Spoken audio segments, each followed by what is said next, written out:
Hello friends, welcome to மது திலீப் சமையல். நீ பார்க்க போகிறது என்ன அப்படின்னா, மதுரை ஸ்டைல் தண்ணி சட்னி தேங்காய் எல்லாமே எப்படி செய்யறதுன்னு பார்க்க போகிறோம். ஃபஸ்ட் தேவையான பொருளெல்லாம் நம்ம பார்த்துடலாம்.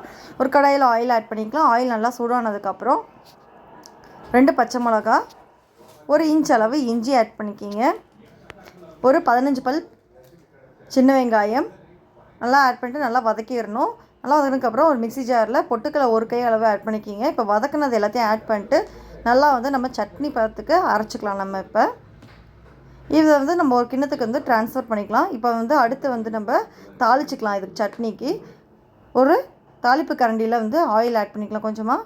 இது நல்லா சூடாகட்டும். சூடானதுக்கப்புறம் கடுகு ஆட் பண்ணிக்கிங்க. கடுகு நல்லா பொரிஞ்சதுக்கப்புறம் உளுந்தம் பருப்பை ஆட் பண்ணிக்கிங்க.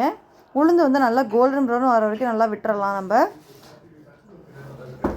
அதுக்கடுத்தது நல்லா கோல்டன் ப்ரௌன் ஆனதுக்கப்புறம் கருவேப்பிலை ஆட் பண்ணிக்கலாம்.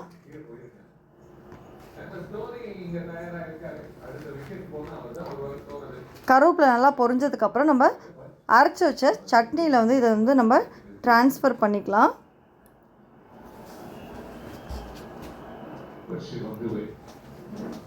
இப்போ அவ்வளோதான், சூப்பர் டேஸ்டியான மதுரை ஸ்டைல் தண்ணி சட்னி ரெடி ஆயிடுச்சு. கண்டிப்பாக நீங்களும் விட்டு ட்ரை பண்ணி பார்த்துட்டு எனக்கு எப்படி இருக்குன்னு சொல்லுங்கள். Thank you so much.